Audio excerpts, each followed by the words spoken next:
pouvoir de l'instant présent. Eckhart Tolle.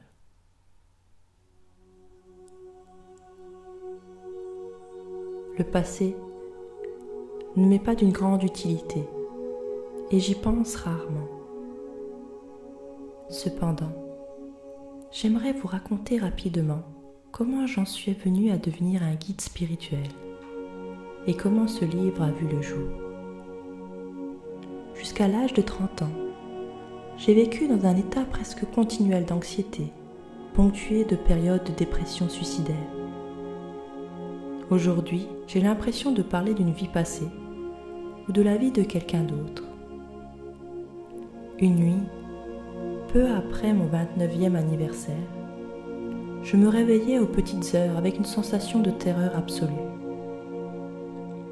Il m'était souvent arrivé de sortir du sommeil en ayant une telle sensation, mais cette fois-ci, c'était plus intense que cela ne l'avait jamais été. Le silence nocturne, les contours estompés des meubles dans la pièce obscure, le bruit lointain d'un train. Tout me semblait si étrange, si hostile et si totalement insignifiant que cela créa en moi un profond dégoût du monde. Mais ce qui me répugnait le plus dans tout cela, c'était ma propre existence. À quoi bon continuer à vivre avec un tel fardeau de misère? Pourquoi poursuivre cette lutte? En moi, je sentais un profond désir de ne plus exister, qui prenait largement le pas sur la pulsion instinctive de survivre.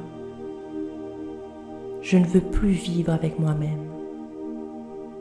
Cette pensée me revenait sans cesse à l'esprit. Puis soudain, je réalisais à quel point elle était bizarre.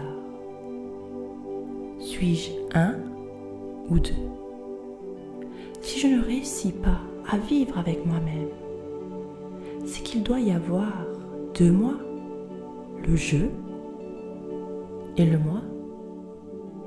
Avec qui le je ne peut pas vivre? Peut-être qu'un seul des deux est réel, pensais-je. Cette prise de conscience étrange me frappa tellement que mon esprit cessa de fonctionner. J'étais totalement conscient, mais il n'y avait plus aucune pensée dans ma tête. Puis, je me sentis aspiré par ce qui me sembla être un vortex d'énergie. Au début, le mouvement était lent, puis il s'accéléra. Une peur intense me saisit et mon corps se mit à trembler. J'entendis les mots « Ne résiste à rien », comme s'ils étaient prononcés dans ma poitrine. Je me sentis aspiré par le vide. J'avais l'impression que ce vide était en moi plutôt qu'à l'extérieur. Soudain, toute peur s'évanouit et je me laissai tomber dans ce vide. Je n'ai aucun souvenir de ce qui se passa par la suite. Puis, les pépiments d'un oiseau devant la fenêtre me réveillèrent. Je n'avais jamais entendu un tel son auparavant. Derrière mes paupières encore closes, ce son prit la forme d'un précieux diamant. Oui, si un diamant pouvait émettre un son, c'est ce à quoi il ressemblerait. J'ouvris les yeux. Les premières lueurs de l'aube fusaient à travers les rideaux. Sans l'intermédiaire d'aucune pensée, je sus que la lumière est infiniment plus que ce que nous réalisons. Cette douce luminosité filtrée par les rideaux était l'amour lui-même. Les larmes me montèrent aux yeux. Je me levai et me mis à marcher dans la pièce. Je la reconnus et pourtant, je sus que je ne l'avais jamais vraiment vue auparavant. Tout était frais et comme neuf, un peu comme si tout venait d'être mis au monde. Je ramassai quelques objets, un crayon, une bouteille vide, et m'émerveillais devant la beauté et la vitalité de tout ce qui se trouvait autour de moi. Ce jour-là, je déambulais dans la ville, totalement fascinée par le miracle de la vie sur Terre, comme si je venais de venir au monde. Pendant les 5 mois qui suivirent, je vécus sans interruption dans une grande béatitude et une paix profonde. Par la suite, cela diminua d'intensité, ou telle fut mon impression peut-être, parce que cet état-là m'était devenu naturel. Je voulais encore fonctionner dans le monde même si je réalisais que rien de ce que je faisais n'aurait pu ajouter quoi que ce soit à ce que j'avais déjà. Bien entendu, je savais que quelque chose de profondément significatif m'était arrivé, sans toutefois comprendre de quoi il s'agissait. Ce ne fut que plusieurs années plus tard, après avoir lu des textes sur la spiritualité et passé du temps avec des maîtres spirituels, que je compris qu'il m'était arrivé à moi tout ce que le monde cherchait. Je compris que l'intense oppression occasionnée par la souffrance cette nuit-là devait avoir forcé ma conscience à se désengager de son identification au moi malheureux et plein de peurs profondes, qui en fin de compte n'était qu'une fiction.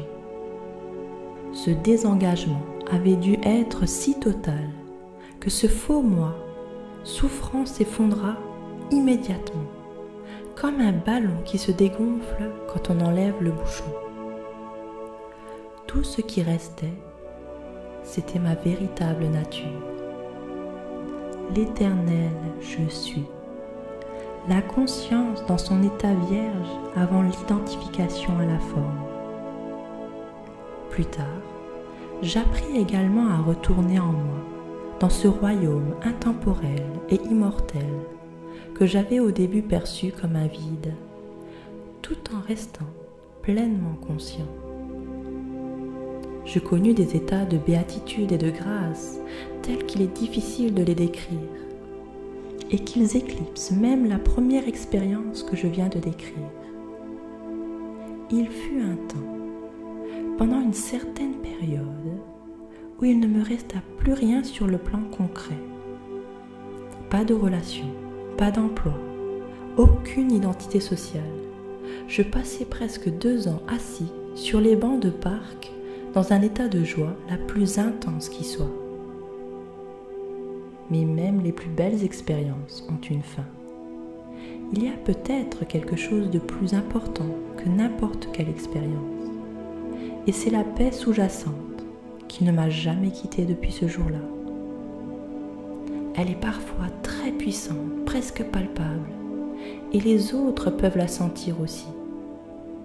À d'autres moments, elle est plus en arrière-plan, semblable à une mélodie de fond.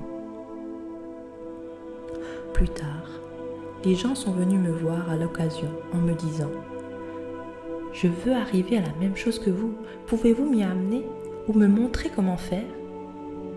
Et je leur répondais « Mais vous y êtes déjà. Vous ne pouvez pas le sentir parce que votre mental fait trop de bruit. » Cette réponse s'élabora et devint plus tard le livre que vous tenez entre les mains. En un rien de temps, je me retrouvais de nouveau avec une identité. J'étais devenu un enseignant spirituel. Ce livre constitue l'essence de mon travail, pour autant qu'il soit possible de le transmettre avec des mots, que j'ai partagé avec des particuliers et des petits groupes de chercheurs de la spiritualité, en Europe et en Amérique du Nord depuis 10 ans.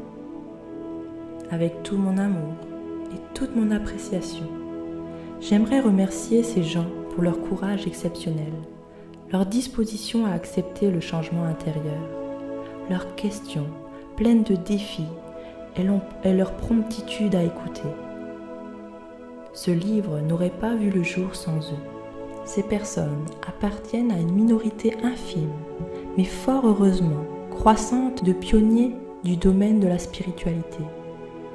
Elles sont arrivées au point où elles ont pu se défaire des conditionnements mentaux collectifs qui font partie de l'héritage des humains et qui, depuis toujours, maintiennent ces derniers dans la souffrance.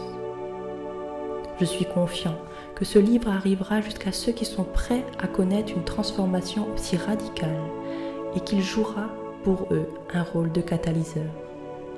J'espère aussi qu'il tombera dans les mains de nombreux autres lecteurs qui trouveront son contenu digne d'intérêt, même s'ils ne sont pas encore prêts à vivre et à pratiquer totalement ce qu'il préconise. Il est possible que plus tard, la graine qui aura été semée à la lecture de ce livre rencontre la semence d'illumination que chaque être humain porte en lui et que soudain elle germe et se met à pousser en haut. Vous n'êtes pas votre mental. L'illumination, c'est quoi? Un mendiant était assis sur le bord d'un chemin depuis plus de 30 ans. Un jour, un étranger passa devant lui. « Vous avez quelques pièces de monnaie pour moi ?» marmotta le mendiant en tendant sa vieille casquette de baseball d'un geste automatique. « Je n'ai rien à vous donner, » répondit l'étranger, qui lui demanda par la suite. « Sur quoi êtes-vous assis ?»« Sur rien, » répondit le mendiant, « juste une vieille caisse. Elle me sert de siège depuis aussi longtemps que je puisse m'en souvenir. » « Avez-vous jamais regardé ce qu'il y avait dedans ?» demanda l'étranger. « Non, » répliqua le mendiant. « Pour quelle raison? Il n'y a rien. »« Jetez-y donc un coup d'œil, » insista l'étranger. Le mendiant réussit à ouvrir le couvercle en le forçant.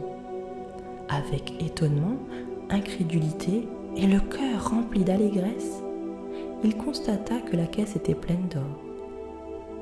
Je suis moi-même cet étranger, qui n'a rien à vous donner et qui vous dit de regarder à l'intérieur.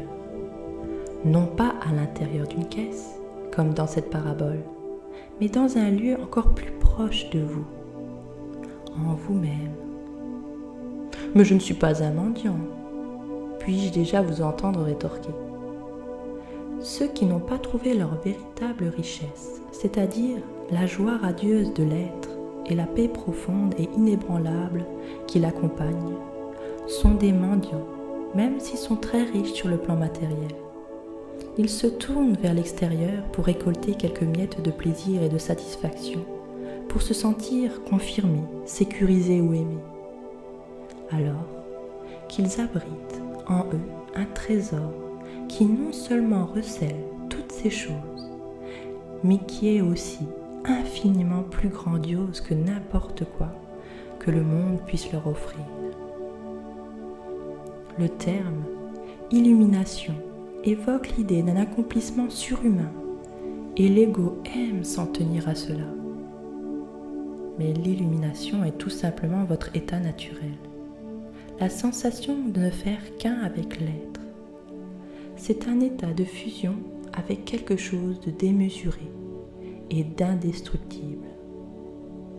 Quelque chose qui, presque paradoxalement, est essentiellement vous, mais pourtant beaucoup plus vaste que vous. L'illumination, c'est trouver votre vraie nature, au-delà de tout nom et de toute forme. Votre incapacité à ressentir cette fusion fait naître l'illusion de la division face à vous-même et au monde environnant. C'est pour cela que vous vous percevez, consciemment ou non, comme un fragment isolé. La peur survient et le conflit devient la norme, aussi bien à l'intérieur qu'à l'extérieur. J'affectionne la définition simple que donne Gautama, le Bouddha de l'illumination. Il affirme que c'est la fin de la souffrance. Cela n'a rien de surhumain, n'est-ce pas? Bien sûr, comme telle, cette définition est incomplète, car elle exprime seulement ce que l'illumination n'est pas, c'est-à-dire qu'elle n'est pas souffrance. Mais que reste-t-il quand il n'y a plus de souffrance? Bouddha garde le silence là-dessus, et son silence sous-entend que c'est à vous de le découvrir. Il retient une définition par la négative afin que le mental ne puisse pas en faire une croyance ou un accomplissement surhumain, un objectif qu'il vous soit impossible à atteindre.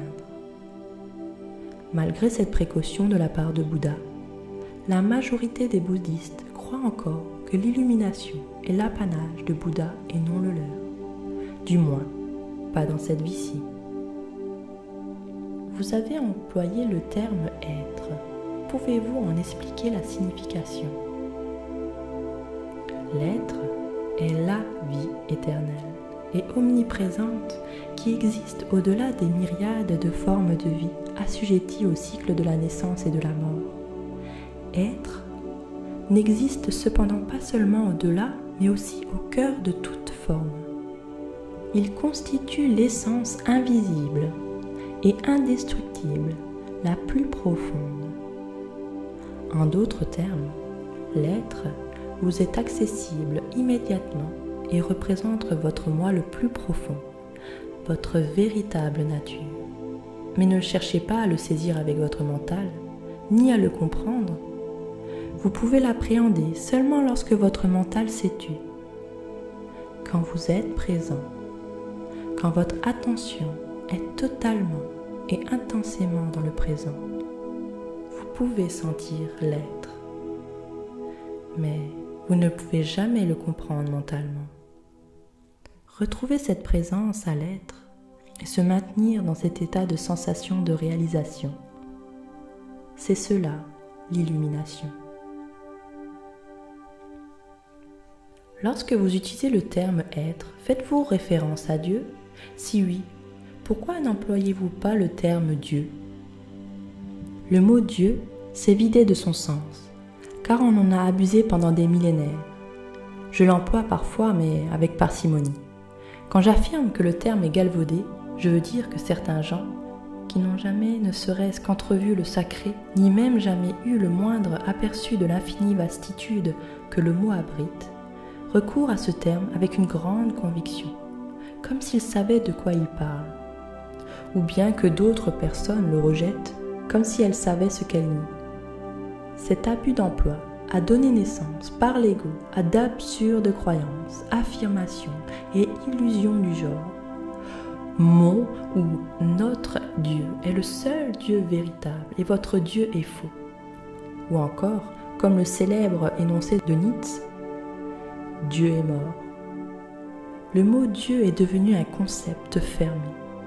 Dès qu'il est prononcé, une image mentale se crée, qui n'est peut-être plus celle d'un vieux patriarche à la barbe blanche, mais qui reste encore et toujours une représentation mentale de quelqu'un, ou de quelque chose qui se trouve en dehors de vous, qui plus est, inévitablement du genre masculin.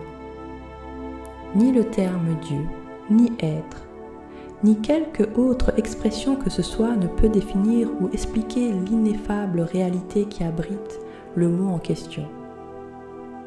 En fait, la seule question importante à se poser est la suivante. Ce mot vous aide-t-il ou vous empêche-t-il de faire l'expérience de ce qu'il désigne? Fait-il référence à cette réalité transcendantale qui existe au-delà de lui-même ou s'emploie-t-il à tort et à travers pour ne devenir rien de plus qu'une idée à laquelle votre tête peut croire, qu'une idole mentale? À l'instar du terme Dieu, le mot être n'explique rien.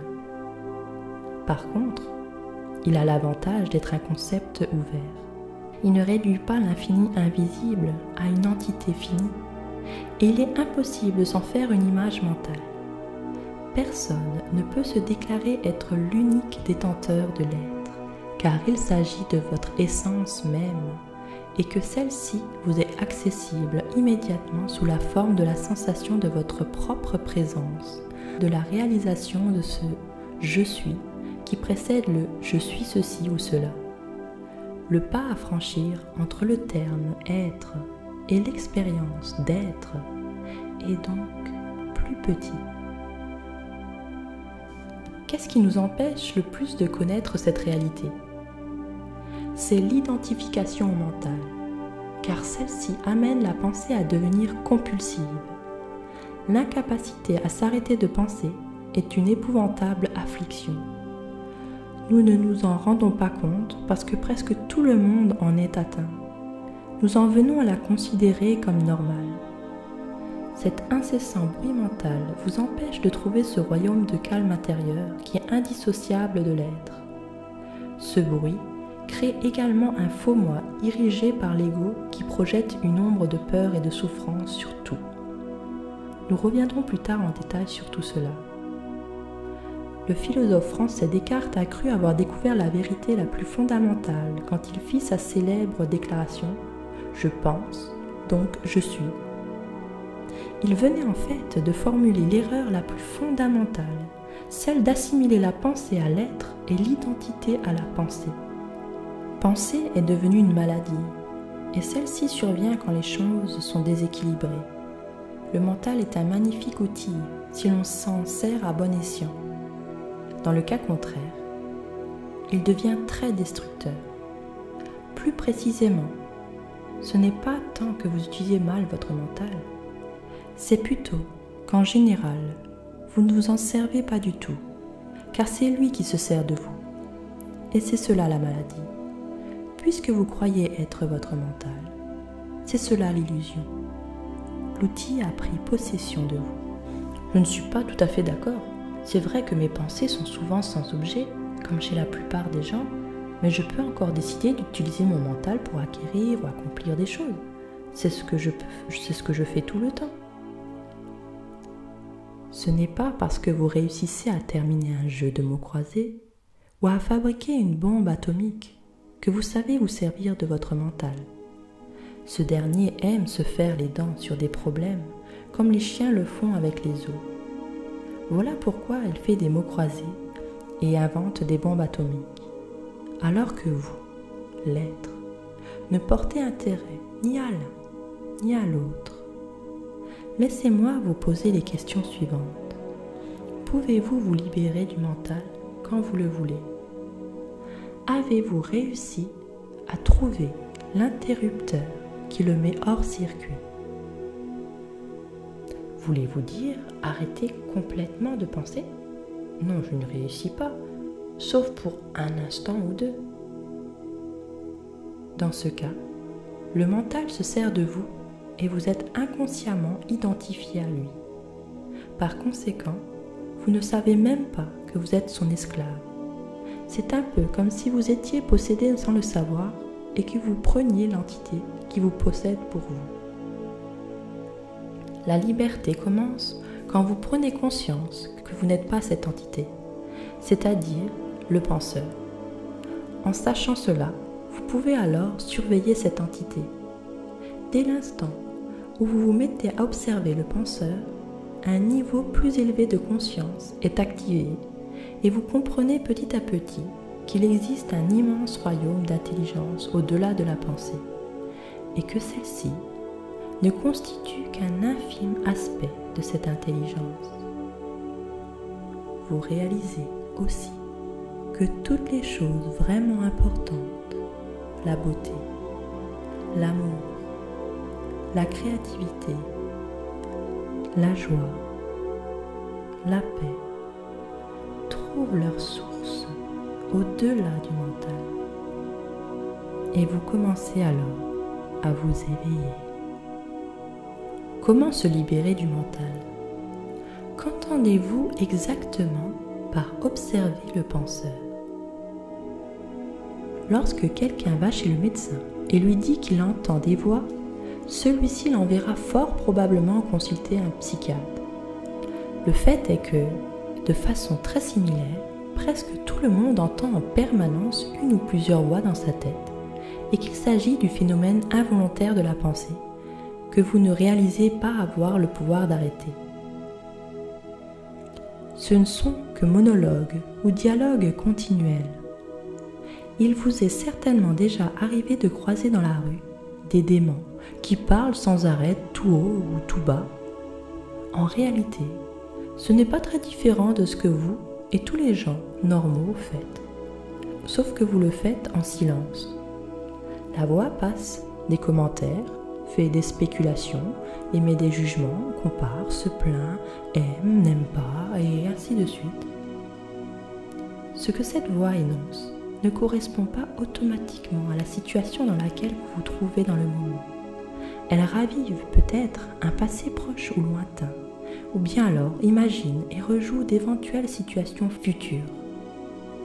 Dans ces moments-là, la voix imagine souvent que les choses tournent mal et envisage des résultats négatifs. C'est ce que l'on appelle l'inquiétude.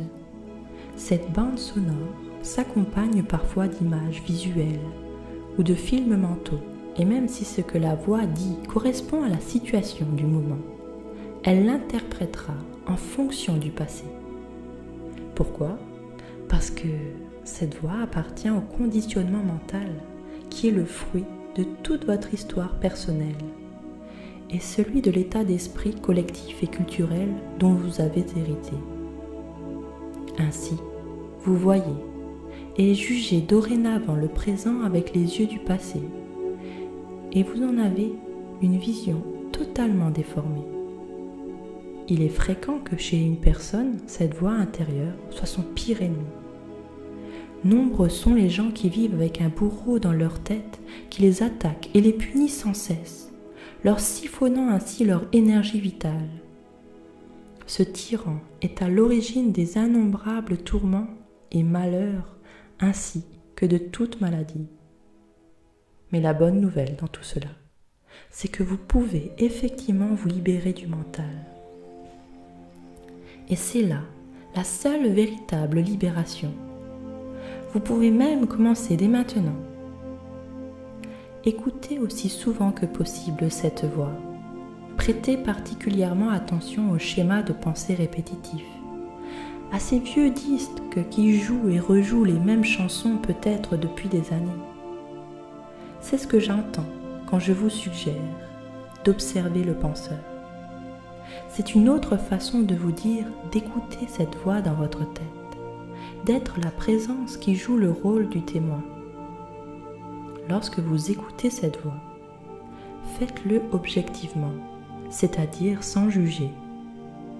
Ne condamnez pas ce que vous entendez, car si vous le faites, cela signifie que cette même voix est revenue par la porte de service. Vous prendrez bientôt conscience qu'il y a la voix et qu'il y a quelqu'un qui l'écoute et qui l'observe. Cette prise de conscience que quelqu'un surveille, ce sens de votre propre présence, n'est pas une pensée. Cette réalisation trouve son origine au-delà du mental.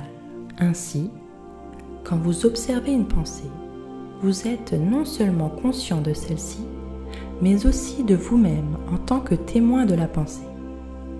À ce moment-là, une nouvelle dimension entre en jeu. Pendant que vous observez cette pensée, vous sentez pour ainsi dire une présence, votre moi profond, derrière elle ou sous elle.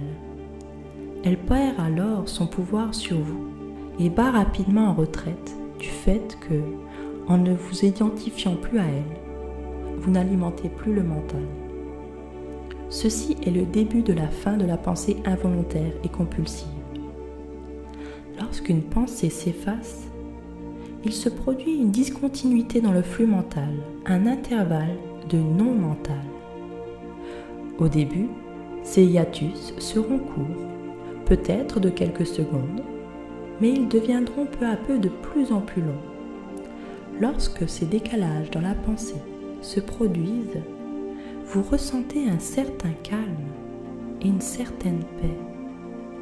C'est le début de votre état naturel de fusion-conscience avec l'être, qui est généralement obscurci par le mental. Avec le temps et l'expérience, la sensation de calme et de paix s'approfondira et se poursuivra ainsi sans fin. Vous sentirez également une joie délicate émaner du plus profond de vous, celle de l'être. Il ne s'agit pas du tout d'un état de transe, car il n'y a aucune perte de conscience. Bien au contraire, si la paix devait se payer par une réduction de la conscience et le calme par un manque de vitalité et de vigilance, elle n'en vaudrait pas la peine. Dans cet état d'unité avec l'être, vous êtes beaucoup plus alerte, beaucoup plus éveillé que dans l'état d'identification au mental. Vous êtes, en fait, totalement présent. Et cette condition élève les fréquences vibratoires du champ énergétique qui transmet la vie au corps physique. Lorsque vous pénétrez de plus en plus profondément dans cet état de vide mental ou de non-mental, comme on le nomme parfois en Orient, vous atteignez la conscience pure. Et dans cette situation, vous ressentez votre propre présence avec une intensité et une joie telle que toute pensée, toute émotion, votre corps physique ainsi que le monde extérieur deviennent relativement insignifiants en comparaison. Cependant, il ne s'agit pas d'un état d'égoïsme, mais plutôt d'un état d'absence d'ego. Vous êtes transporté au-delà de ce que vous preniez auparavant pour votre moi. Cette présence, c'est vous en essence, mais c'est en même temps quelque chose d'inconcevable, plus vaste que vous. Ce que j'essaie de transmettre dans cette explication peut sembler paradoxal ou même contradictoire, mais je ne peux l'exprimer d'aucune autre façon. Au lieu d'observer le penseur, vous pouvez également créer un hiatus dans le mental en reportant simplement toute votre attention sur le moment présent. Devenez juste intensément conscient de cet instant. Vous en tirerez une profonde satisfaction. De cette façon, vous écartez la conscience de l'activité mentale et créez un vide mental où vous devenez extrêmement vigilant et conscient, mais où vous ne pensez pas.